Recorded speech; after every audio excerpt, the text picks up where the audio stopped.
अस्सलाम वालेकुम नाज़रीन, BBC 11 हेडलाइंस के साथ मैं हूँ सादिया शकील। गोजरा की जरखेज ज़मीन पर ग्रेप फ्रूट के बागात में काश्तकारी का रुझान बढ़ने लगा है। आइए इस हवाले से देखते हैं हमारे ब्यूरो चीफ जुल्फ़िकार भट्टी की ये रिपोर्ट। गोचरा में ग्रेप फ्रूट के बागात की काश्त का रुझान बढ़ने लगा है। ग्रेप फ्रूट का बाग काश्त के 3 साल बाद फल देने के लिए तैयार हो जाता है।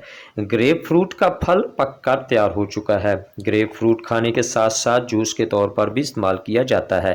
खट्टे मीठे इस रस भरे ग्रेप फ्रूट के ज़ायके अपनी मिसाल आप हैं। ग्रेप फ्रूट बुखार शुगर के मरीजों के लिए बड़ी अफादियत रखते हैं। ग्रेप फ्रूट फी एकड़ 2 लाख से 2.5 लाख रुपए तक फरोख्त हो जाता है।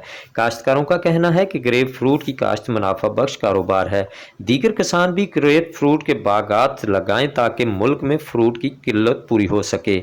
शहरियों का कहना है कि मंडी की निस्बत बागात से ग्रेप फ्रूट का फल ताज़ा, सस्ता और फ्रेश मिलता है, जिसे बच्चे और बड़े बहुत शौक से खाते हैं। ग्रेप फ्रूट के काश्तकारों का हुकूमत से मुतालबा है कि बागात के काश्तकारों को सब्सिडी फराहम की जाए ताकि बागात के कारोबार को वसअत दी जा सके। कैमरा टीम के साथ जुल्फ़िकार भट्टी, BBC 11 हेडलाइन न्यूज़, गोचरा।